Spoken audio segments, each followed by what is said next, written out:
Hello everyone and welcome to the Trotto webinar, Get Organized! Organize your PPC campaign for success. I'm Anna Sawyer and I will be your host today.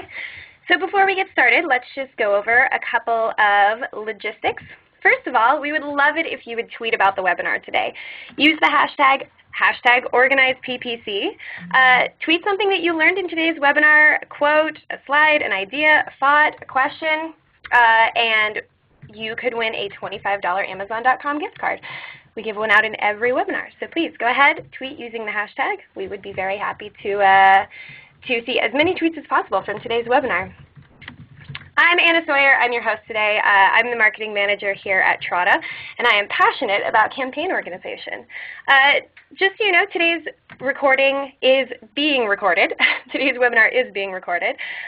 So you will receive an email later today with a link to the webinar recording, a video, as well as the slides.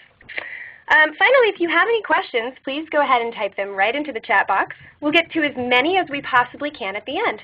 We are definitely going to keep today's webinar on the short side, good and fast-paced, hopefully full of lots of valuable information.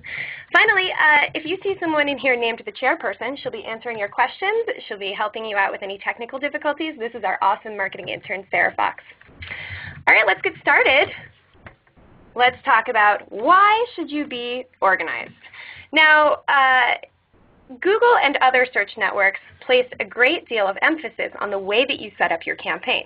In fact, they literally reward you for setting up an organized campaign. They reward you with lower click prices, better ad position, and really this all centers around quality score. So an organized campaign will get you a better quality score, and better quality score gets you lower click prices, higher ad position, and better results. Now it seems very simple that we would just all organize our campaigns properly, but as I'm sure all of you know, it's not really as easy as it sounds. Now what happens if you don't have a well-organized campaign? You can lose your ad position, you can pay more for clicks, you can get fewer clicks and less traffic, and most importantly, your competitors are going to beat you. So it's really important to not only start out your campaign thinking about having it organized properly, but also to constantly optimize. So today we're going to frame the conversation not only around how to think about setting up your campaign, but because many of you are veteran paid search experts, we'll also talk a little bit about how to fix a campaign that's failing. Now even a campaign that's not failing, even a campaign that's humming along nicely, can always benefit from a little campaign reorganization. Excuse me, I have a scratchy voice today. All right, so let's move on.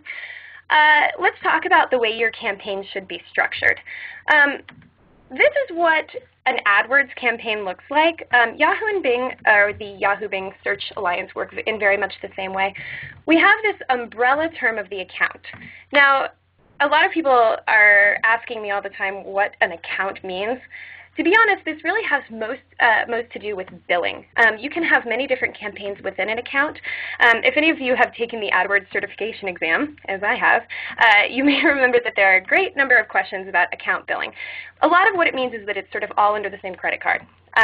So within an account, you have lots of campaigns. Within campaigns, you have ad groups, and within ad groups, you have keywords and ads. So I'm actually going to give you an example here. This is one of my favorite websites. If you are a frequent Trotto webinar visitor, you may hear me gush about this website all the time. This is I'm going to do an e-commerce example today, but you know, lead generation websites should be organized in much the same way. So this is a website called thinkgeek.com. They sell sort of fun stuff for people, you know, geeky, cool products. So this is their homepage. I screenshotted this yesterday, so it looks like there's a lot of post-holiday clearance items. And if you look down along the left-hand side, you'll see that it's organized into different categories. So we're going to go back and take a look at that map again, but this time filled in with a way that you could organize your campaign if you were thinkgeek.com. So here we have, the account is simply ThinkGeek. This is the company. This is, you know, they're all paying for this. And within it, we have campaigns for apparel and campaigns for toys. Now, ad groups, as you may have heard me say before, should always be very small and thematic. So I'm going to give you a lot more examples of ways that you can break up ad groups. But here we have some examples for, and one ad group could be rock guitar shirts. And you would have all these keywords and ads about how to sell rock guitar shirts. And then over on the toys side, giant plush microbes. You can have lots of keywords and ads about how to sell giant plush microbes. Now, there are a lot of different ways to break out your giant plush microbes ad group. And in fact, you may have 10, 20 different ad groups for giant plush microbes. And we're going to talk a little bit about ways to break out your ad groups. But this is just a way to sort of think a little bit about the way your campaign is structured. So I'm going to ask you guys to complete a poll. If you don't mind clicking directly onto your screen, I'm interested to hear about how big your marketing team is. You know, here at Trada, we have what we like to consider a scrappy, small marketing team, although it is constantly growing. But, you know, a lot of our webinar attendees and a lot of our Trada clients are what we like to call the marketing party of one. So I'm interested to hear what type of marketing team you guys have or what size you guys are working with right now. I'm going to give you just a moment to fill this out. All right, let's skip to the responses. Ready? One more second. You have time to click. All right. Pretty evenly matched. Looks like one person and I do other things is pretty popular here. 2 to 3 people. 10 or more marketers on our team. You know, when I first started at Trada, I was a marketing team of 2, I believe, and we actually have grown immensely over the last couple of years. So we actually fell into the 3 to 10 people at this point, including all of our awesome interns. All right, thanks so much for answering this poll. Let's move on. So this is something that I am just utterly passionate about, ad group architecture. I am a strong believer that ad groups are the foundation of a successful search marketing campaign. In fact, you may have even heard me say in the past that ad groups are the supportive undergarments of paid search. And what I really mean by that is that if your ad groups aren't set up properly, everything can be something of a mess. So I'll go over a few best practices for ad groups, and then we'll get really deep into ways that you can break them out, be creative about ways to keep those ad groups small, and be creative about ways to keep the ad groups small so that each keyword is represented in every single ad, which is something we're always striving for, but something that can seem impossible. So here are some general best practices. Keep your ad groups very small. 10 to 20 keywords is standard. And you know, as busy search marketers, it can seem impossible to keep these ad groups this small, but it really is a best practice, and it will utterly pay off. And then again, we also want to write multiple ads for each ad group. We suggest 4. This is a great way to constantly be testing your messages. This is a great way to, you know, determine what works and even to use it across channels. So here are a few ways that you can organize your ad groups. There are lots of different methods for organizing your ad groups. This may have a lot to do with what your business is. I wouldn't necessarily suggest that you need every single product you sell to be organized in each of these ways. But let's talk a little bit about each one. Whoops, I think this slide goes later, so I'll skip it. So a very obvious way to organize your ad groups is by product. And here I have a few fictional examples. The Nike Air Pegasus men's running shoe and the Nike Sloop 2 men's trail running shoe. So if you are a company that's selling this fictional product, Nike, you would have a very obvious way of separating out your ad groups by product. People are looking for products. People know what they're looking for. Next up, we have organizing them by theme. So, you know, red running shoes, red trail runners. Thematic breaking up is a very popular way to break up your ad groups. Next up, we have concept, shoes for running, shoes for trail running. You know, some people are not entirely sure what they're looking for, but they know that they're looking for shoes for running. Finally, terminology. One of the things that we've definitely learned here at Trada, because we use a solution where lots of different people work on a campaign at the same time, is that there are many different ways that people might look for things. For example, you know, here in America, we might look for shoes, whereas in Europe, you might look for trainers. Cool people might look for kicks or treads. So there are lots of different ways that people can look. So terminology can be incredibly vast, especially within, you know, your vertical or whatever you're selling. It's important to think about all the different ways that people look for things. And I'll actually show you an amazing tool later for looking for exactly what people are searching on. finally, tail size is a great way to break up your ad groups. You know,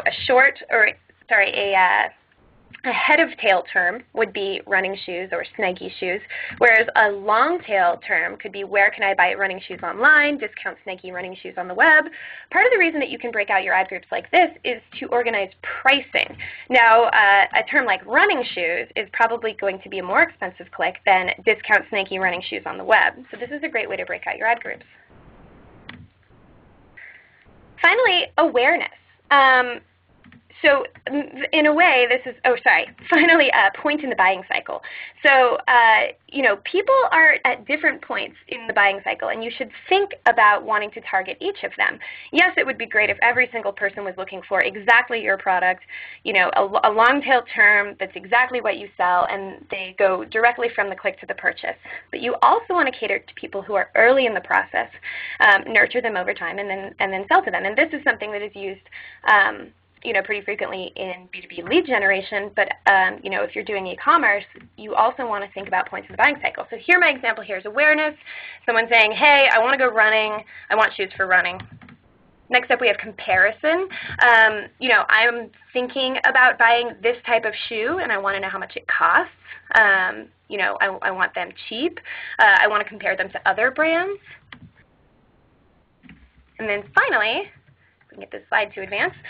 Direct. This is someone who knows exactly what they're looking for. I am looking for a Nike Air Pegasus men's running shoe, size 10, very likely that I'm going to buy right on the other side of the click. So thinking about targeting in these ways can be very valuable in terms of ways, creative ways to break down your ad groups and keep them nice and small.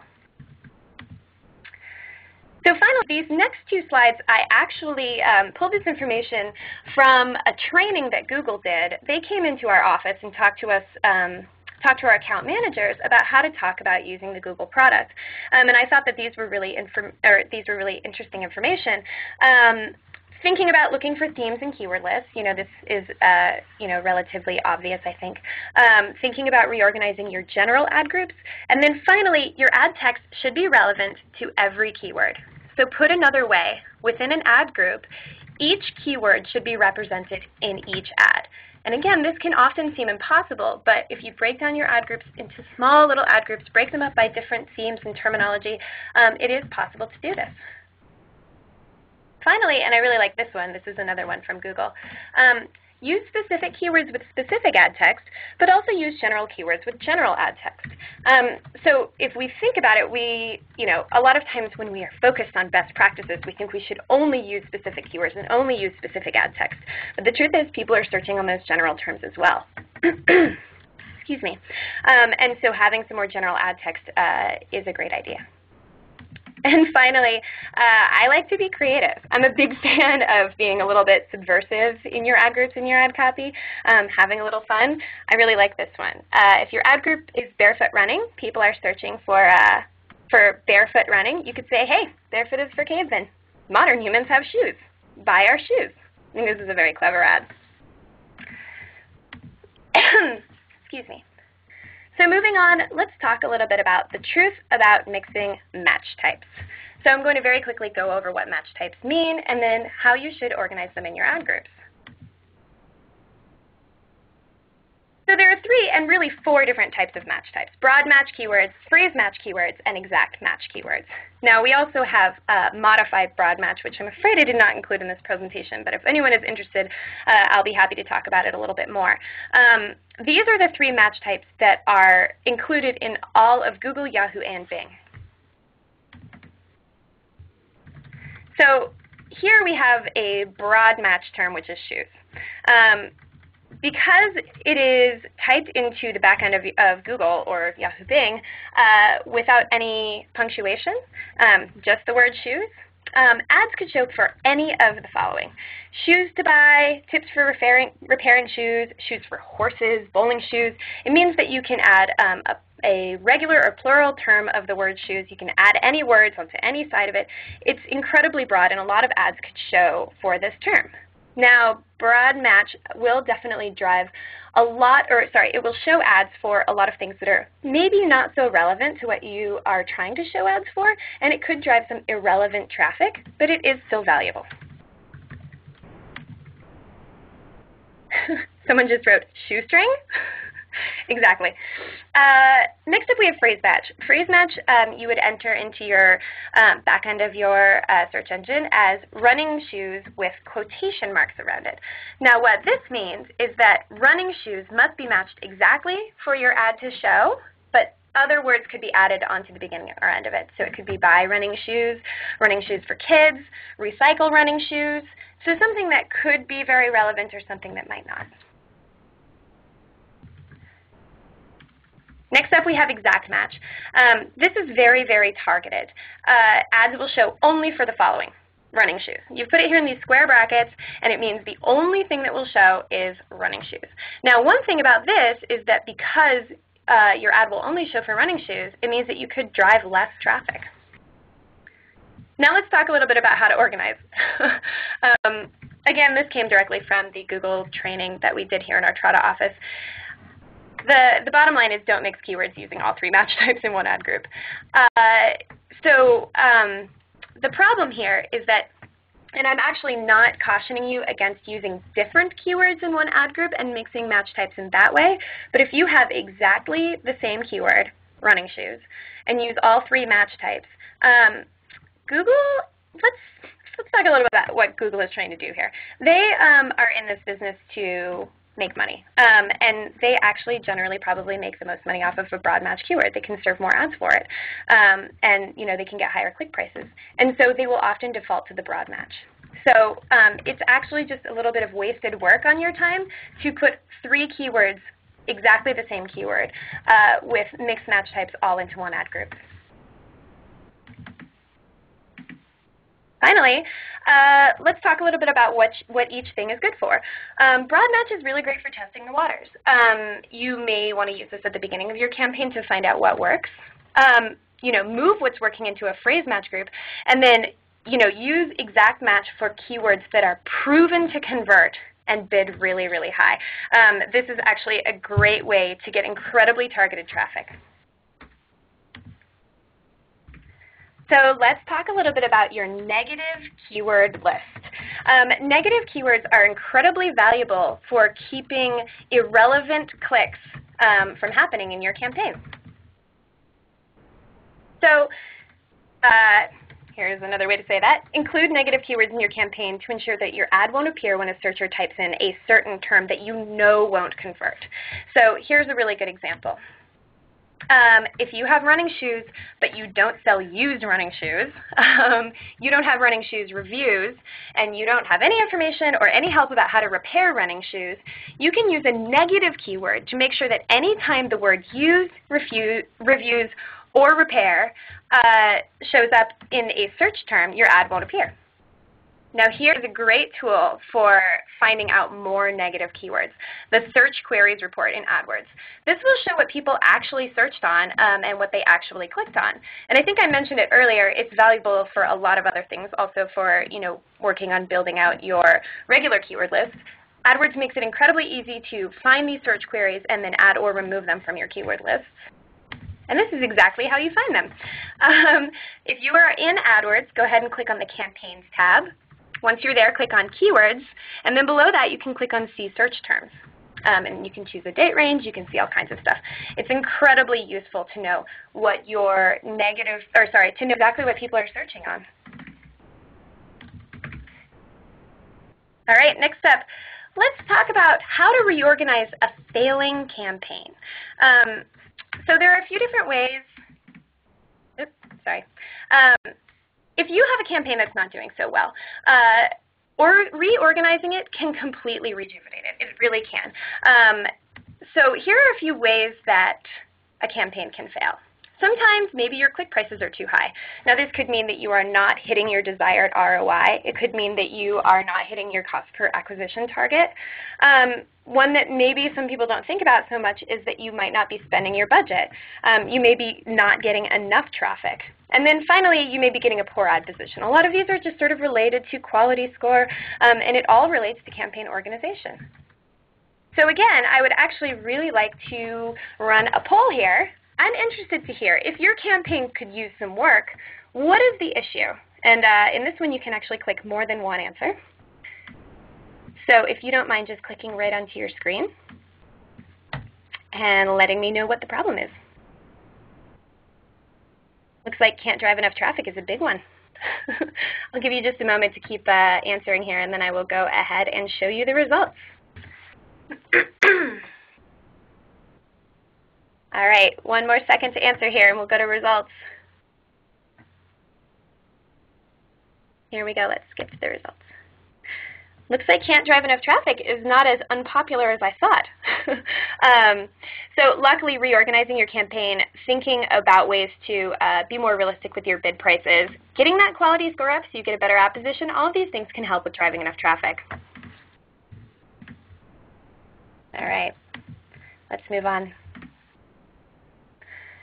So one thing that can help with all of these problems is separating your ad groups to create even more targeted ad copy. Now, if you take a look at your ad groups that are not doing well, you may find that some keywords within ad groups are doing well and have a high quality score and have a good click-through rate, and some aren't doing as well. So I suggest breaking ad groups down more finely, perhaps using some of the thematic suggestions from earlier in the webinar, and then also removing poorly performing keywords and moving them into a new ad group where you can take a close look at them, cultivate them, take a look at what you can do with them. Someone just said the percentages were above 100%. That is because it was a multiple choice, multiple answer question. So next up, let's talk about constantly rewriting and testing your ads. So ad testing just, is something that I could go on forever about. It not only helps you with your other marketing channels, but it allows you to see what's working. You should be constantly optimizing your ads. This isn't the same sort of problem that you might get in display or Facebook advertising where you see ad fatigue, but it's actually more just that the market might change, your messaging might change, your website might change, and also you may not know exactly what the best ad copy is, and the only way to find that out is to test it. Next, constantly rewrite and test landing pages. We haven't talked very much about landing pages in this webinar, and we do have a lot of other content on landing pages. If you want to go to trada.com/resources, you can find all of our webinars and guides and all sorts of awesome stuff there about landing pages. But continually thinking about your landing pages in parallel with your ad copy, auditing them for SEO, which can be a good indicator of landing page quality, and I know that this may sound like the sparkly unicorn of paid search, but for a perfectly optimized landing page, each ad group has a distinct landing page.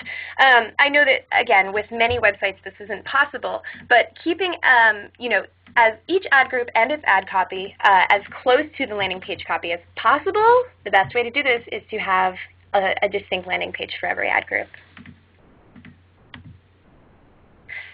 Finally, use the first page bid estimate tool to make sure that your keywords are priced to serve ads on the first page. Now, it is important to remember that this is a tool. So if you just, completely trust what it says, you won't have a well-optimized campaign. Campaigns need to have, human intuition in order to work properly, in order to get the best possible results. But this is a really good tool to at least make sure that they are priced appropriately at the beginning.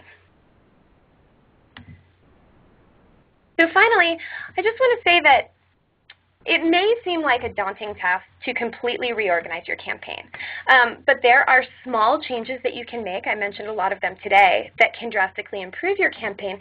And if you want to do a complete overhaul, it really will save you time and money in the long run. Now, the biggest problem with paid search is that it's incredibly time-consuming, and you have to have this great deal of expertise in order to know how to do everything properly. So, we are going to talk a little bit about how Trada will help you with that in just a moment. But first, I want to mention that next week we are having a webinar on click fraud. If any of you would like to be registered for our Trada webinar series, where every week we talk about both practical tips in paid search and also in broader online digital marketing, as well as getting into Facebook advertising. We have a great webinar next week on click fraud. If you're interested in being signed up for our webinar series, please go ahead and just type "sign me up" into the chat box. And here's where, before we get to your questions, I am going to talk just for a moment about how Trada can help you with all of these problems. So again, the biggest issue, with with campaign organization and with campaign optimization is that it takes a great deal of time and it takes a great deal of expertise. So here's how Trada has solved the problem. And believe it or not, it actually doesn't cost any more than you are currently spending on paid search or any more than if you were to do it yourself. The way it works is we have thousands of online advertising experts, and they do PPC and Facebook ads for you. They work on your campaign, and they work in multiples, and so they have this great diversity of thinking. They have time to log in and constantly optimize. You can run on Google, Yahoo, Bing, and Facebook. And finally, they already know how to do all this stuff. They already know how to set up intelligent campaigns. I'm going to talk a little bit about one of our Trada customers. This is one I'm pretty excited about. Turbine is a Trada client. Now, Turbine is part of the Warner Brothers Interactive Entertainment family. And basically what they have done is they have created an online version of the classic Dungeons & Dragons game, which I used to play in basements drinking Mountain Dew. They wanted to kind of build out their paid search campaign, and so they decided to use Trada. And here are their campaign stats. They have 15 paid search experts working on their campaigns. They had a 20% increase in conversions. They had a 40% increase in click-through rate. And their cost per conversion went down by 16%. And best of all, because there are no fees to use Trada, to use our massive marketplace of experts, they're paying exactly the same as what they paid before, except someone else is doing all the work for them. The guy who runs the Turbine campaign, Chase, he logs in for a few minutes each day just to manage things from a high level, make sure everything's looking good, and he can really trust that the optimizers on his campaign are doing a good job because he manages them from a high level. So if you're interested in hearing more about how Trada can help you, please just type "I'd like a demo" right into the chat box. All right. So let's move on. We're going to go right to the questions. If you would please give me just a moment to get organized here. You guys have had a lot of great questions. We're going to get through as many as we can in the next few minutes. All right, one moment. I'm going to have Sarah text a bunch of these questions over to me. Ooh, there they go. That's a lot. All right. This first question is from Alan. What about targeting ad groups by the point in the buying cycle for a B2B lead generation campaign or company? So Alan, that's a great question. Actually, the e-commerce example that I gave is very much drawn from the classic practice of targeting customers by the point in the buying cycle. And for lead generation, it might work in a kind of a little bit of a different way. I like to break it out by basically awareness, interest, and then lead. So often with lead generation, what happens after the lead is that there's a follow-up call. So if you want to talk a little bit about awareness, let's frame it as if you were a accounting software company, which I think is a sort of classic lead generation example. So someone in the awareness phase might be typing in keywords like tax help for my business or help with accounting, whereas someone in the interest phase might say something like, I'm looking for accounting software or payroll solutions. This is someone who is interested. They're not just fishing around. They're thinking that what they really need here is a software solution. And then a lead is often maybe a branded term, a pricing question, how much does the software cost, some sort of comparison between the software and something else. Those are people who are a little bit further on in the buying cycle. So great question, Alan. And these are ways that you can break out your ad groups. You can write ads directly towards that person who's looking for tax help for my business. And you can also write ads that are this is how much this costs, or here's a discount on this, or some sort of comparison thing. Excuse me. I'm going to choose my next question. I'm alone here in the studio today along with Sarah, and so it takes me a moment to find the next question. A lot of you asked if I could talk a little bit more about broad match modified. I apologize for not including it in this presentation. Broad match modified is the one match type that is only available in Google AdWords and is not available in Yahoo and Bing. And the way it works is you actually place a plus sign in front of each word that you want to be exact match. So that word within a phrase must show up exactly. But then every other word in the phrase actually will show up as a broad match. So let me think of a clearer way to explain this. Let's say you have a 3-word phrase. It's going to be red running shoes. I'm writing it down so I'll do this correctly. If you wanted this to be a broad match modified term, and the word you weren't so concerned about and would be happy to have it be matched broadly was red, you would put a plus sign in front of the words running and shoes. Then the words running and shoes would have to show up exactly. So people would have to be looking for running shoes, but the word red could be broad matched. So somebody could write in, you know, pink running shoes or scarlet running shoes or, you know, perhaps the product color of the running shoes.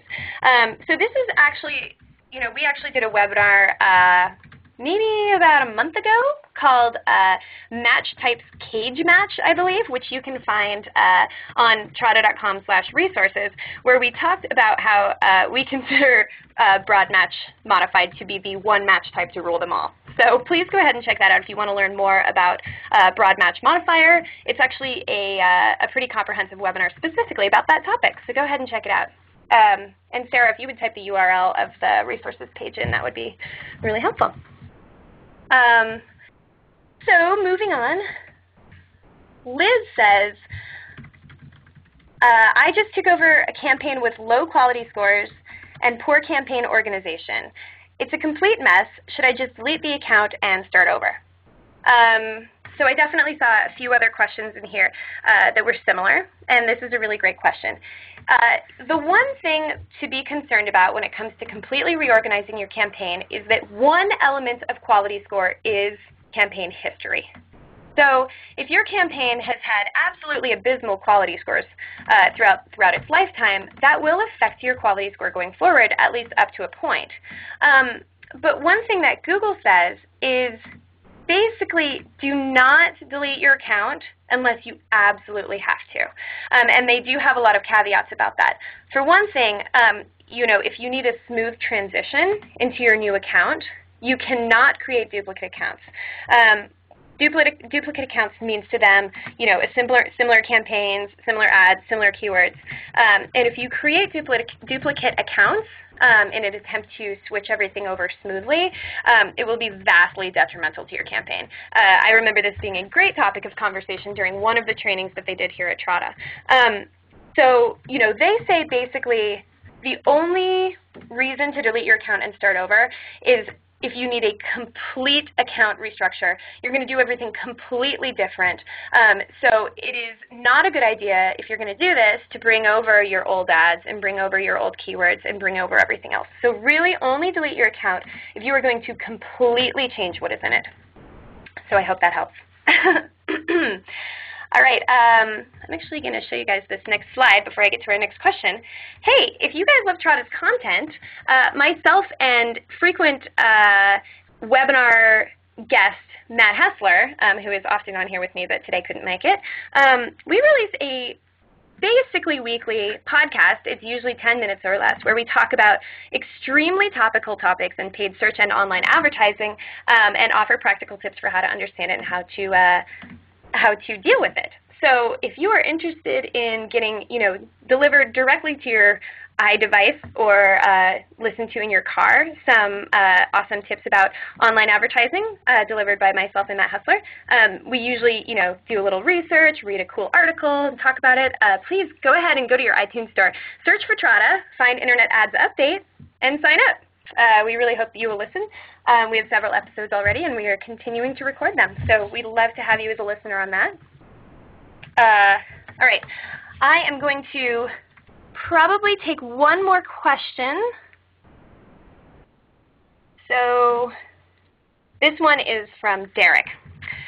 Derek says, what was that about 4 ads for an ad group? I thought 1 was standard. So I'll talk a little bit about kind of the ethos behind writing 4 ads for an ad group. 4 is not an exact term, but I think it works really well for testing. Again, I am pretty understanding of the idea that, especially when you're keeping your ad groups so small, you know, putting them into so many little categories, we are talking about an immense amount of work here. But it can really pay off to write multiple ads for each ad group and to continually swap them out and write them.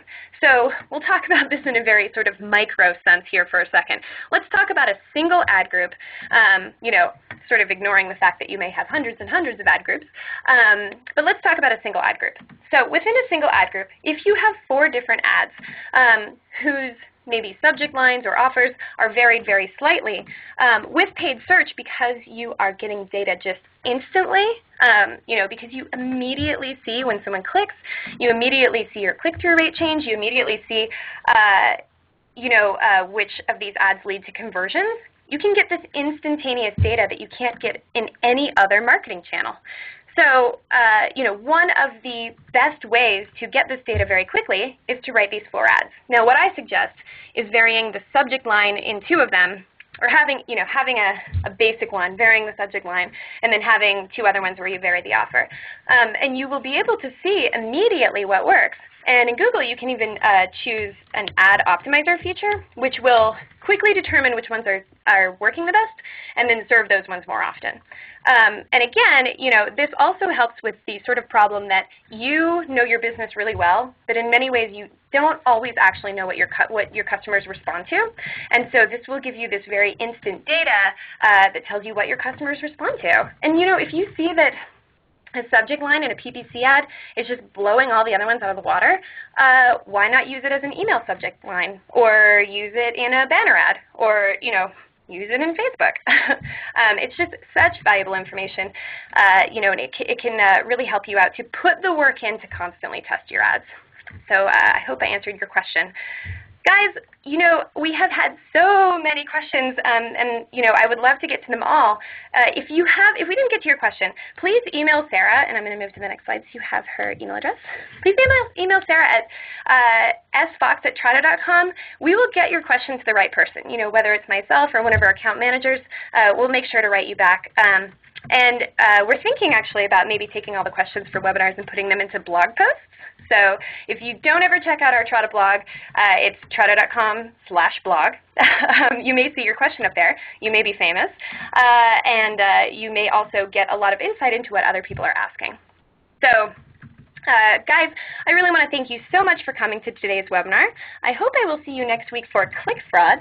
And I really hope I'll see you the following week for our second installment of Facebook ads, where we're going to get really, really deep on how to use Facebook advertising for your business. Everyone, thank you so much. This is Anna Sawyer, big fan of Trada, big fan of PPC. I hope I'll see you next time. This is the end of the webinar.